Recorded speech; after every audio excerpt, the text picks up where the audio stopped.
Halo Sobat Joker, kembali lagi bersama saya Jelas Joker yang akan mereview beberapa saham yang layak kita pantau untuk saham edisi minggu depan dan juga pergerakan ISG yang kemungkinan dapat menguat atau juga mengalami penurunan sesuai dengan pergerakan saham regional yang di Jumat sore kemarin mengalami tutupan yang cukup membingungkan. Sebelumnya, jika teman-teman tertarik dengan ulasan saham yang saya lakukan, bisa like, komen, dan subscribe channel YouTube ini, atau juga bisa bergabung di grup Telegram dan lini masa Stockbit, yang linknya saya sudah sediakan di deskripsi video ini. Langsung saja kita mulai review yang akan saya berikan. Lagi-lagi ISG sudah bertahan ya di area range 6139 sampai range 6162. Area range ini merupakan area minor supply sebelum dia menunjukkan jati dirinya kembali di area minor supply-nya. Minor supply lanjutan kemungkinan jika dia mampu break di 6162 akan menuju area range selanjutnya, yaitu pada range 6223. Nah, selama area 6162 tidak mampu ditembus, saya pikir mungkin akan ada pergerakan di range dua range harga ISG, yaitu di 6162 sampai 6139. Kalau kita lihat dari kecenderungan MACD dan RSI cenderung signifikan bullishnya. Namun lagi-lagi perlu kita waspadai terkait kenaikan yang sudah cukup bagus di satu mingguan terakhir. Apakah ada koreksi lanjutan yang biasanya setelah adanya pullback koreksi terjadi. Lalu kalau kita lihat dari formasi regional, Dow Jones itu tutup positif tetapi 0,10%. Lalu juga ada Nikkei dari Jepang mengalami positif ya 2% kenaikan. Hang Seng Hong Kong, United Kingdom, FTSE London, STI, DAX, salah satu bursa Eropa juga mengalami koreksi yang cukup kuat. Jadi saya pikir apakah momentum ISG masih cukup lanjut di minggu depan, masih patut kita tunggu ya. Menimbang dia sudah false break juga di area 6162.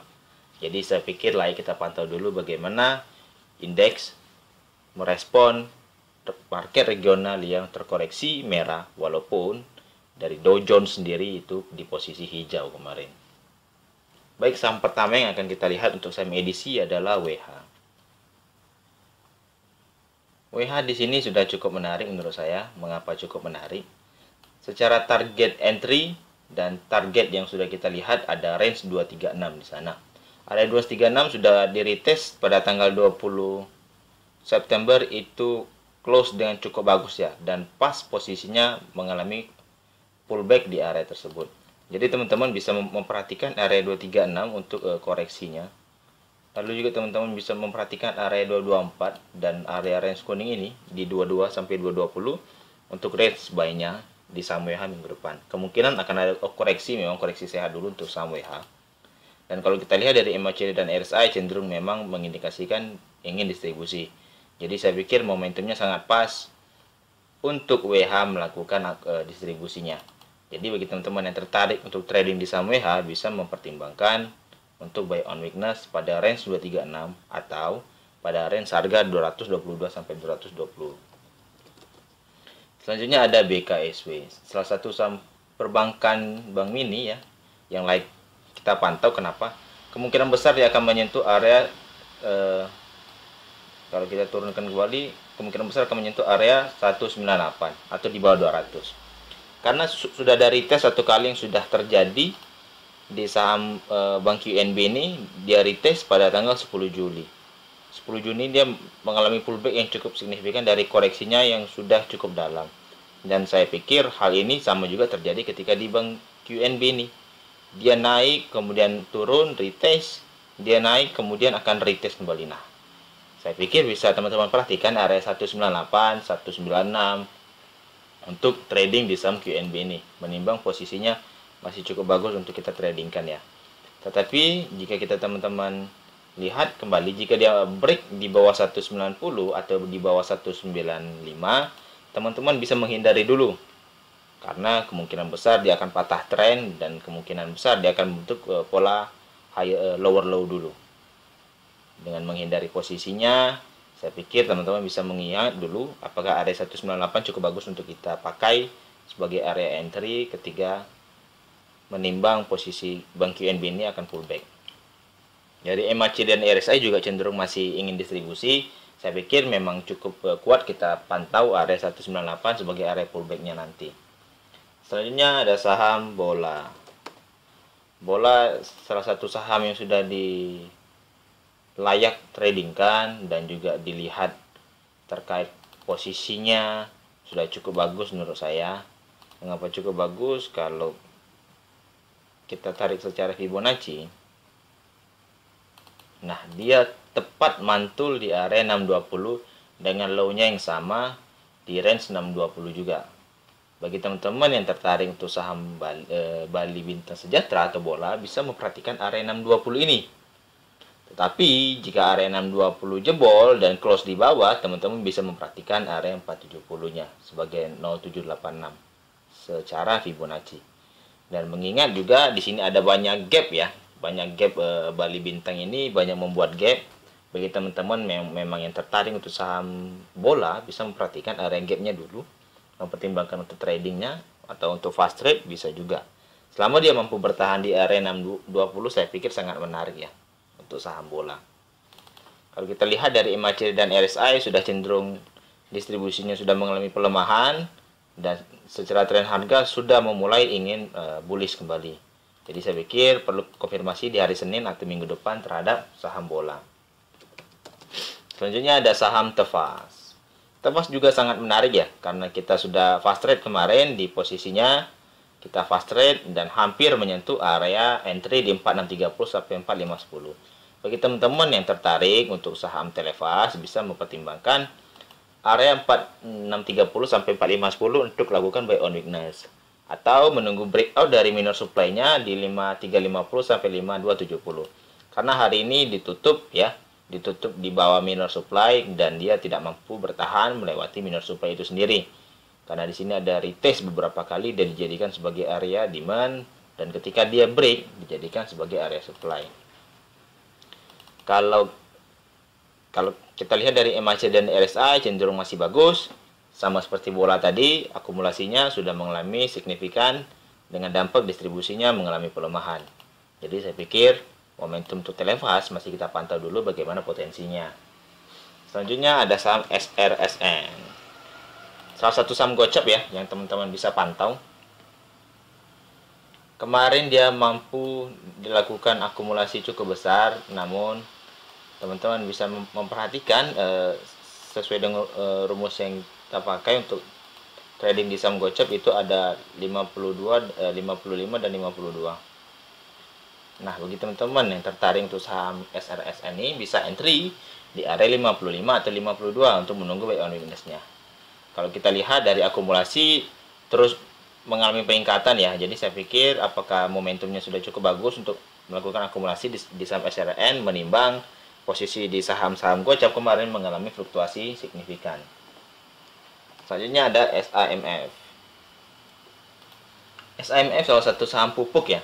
Di kala kondisi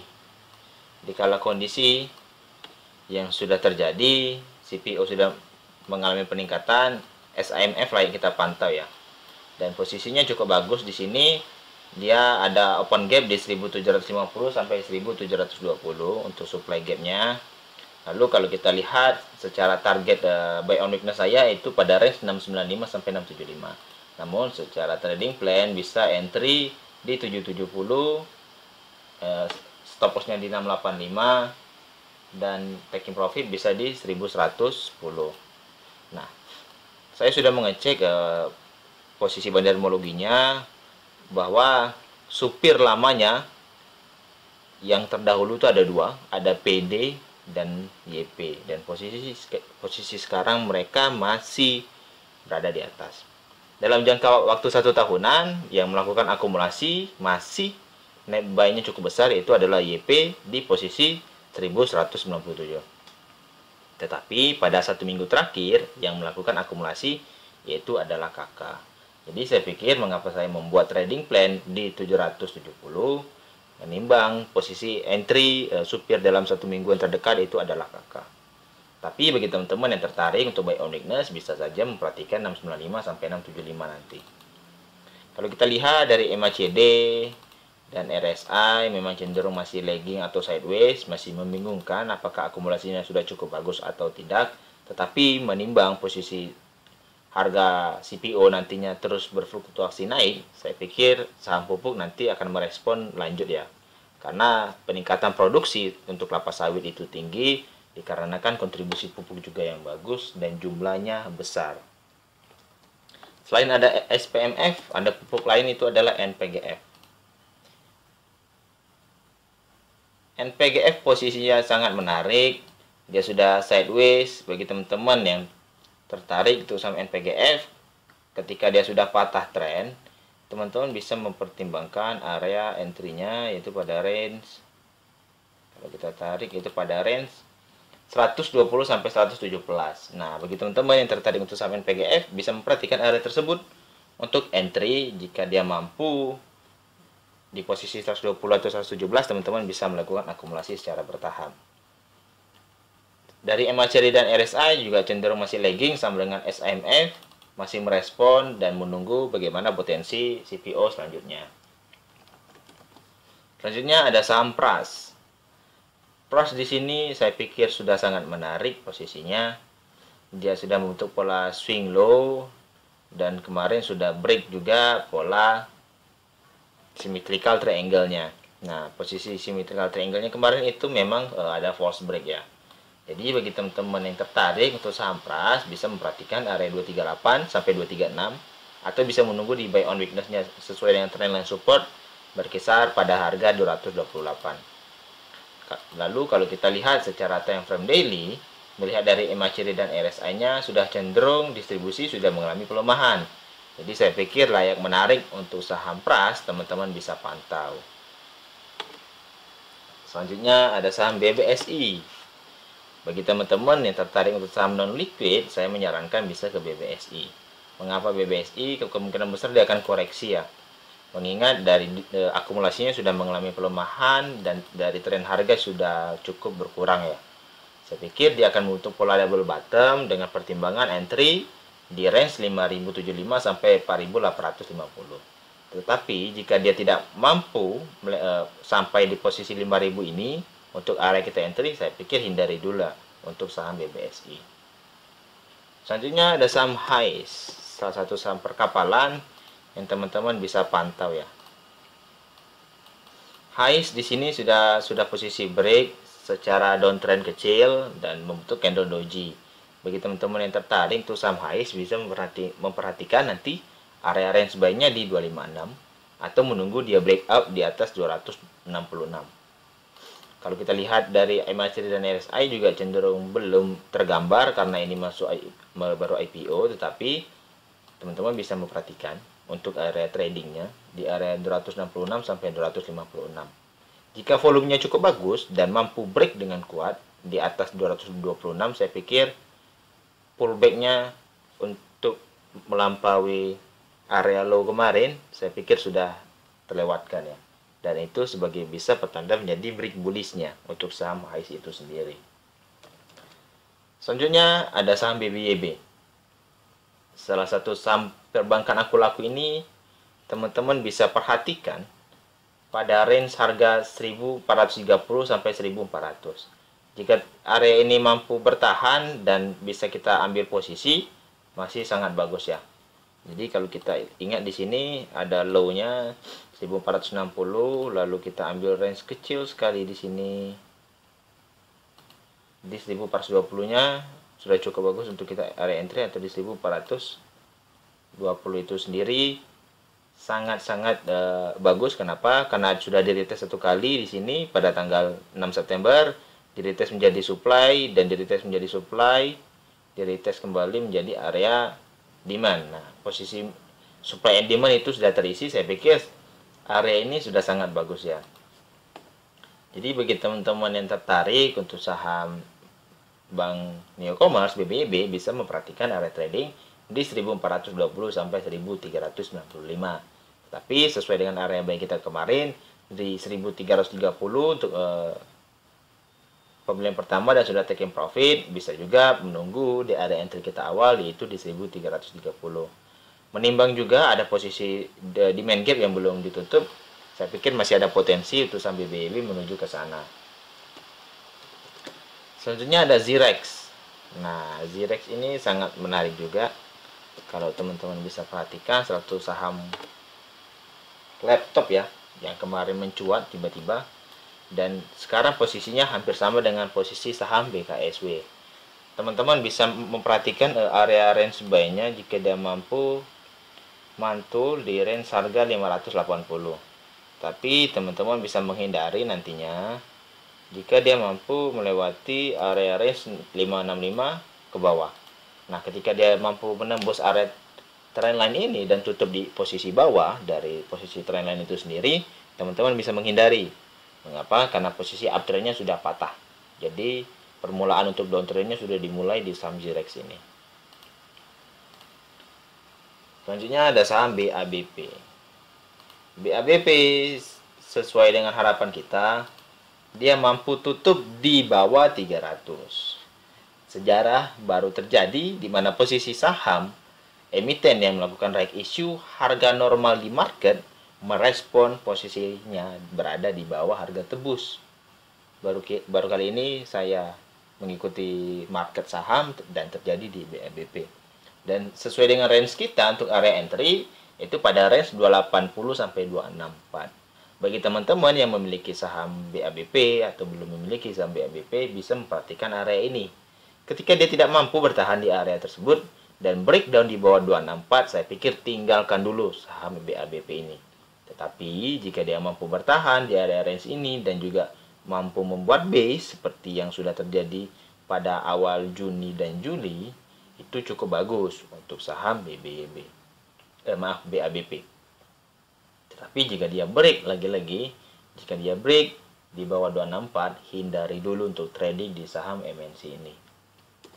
Yang terakhir adalah saham Wood. Saham edisi yang terakhir untuk Wood sudah cukup bagus. Mengapa cukup bagus? Lagi-lagi dia masuk ke area range buy kita ya.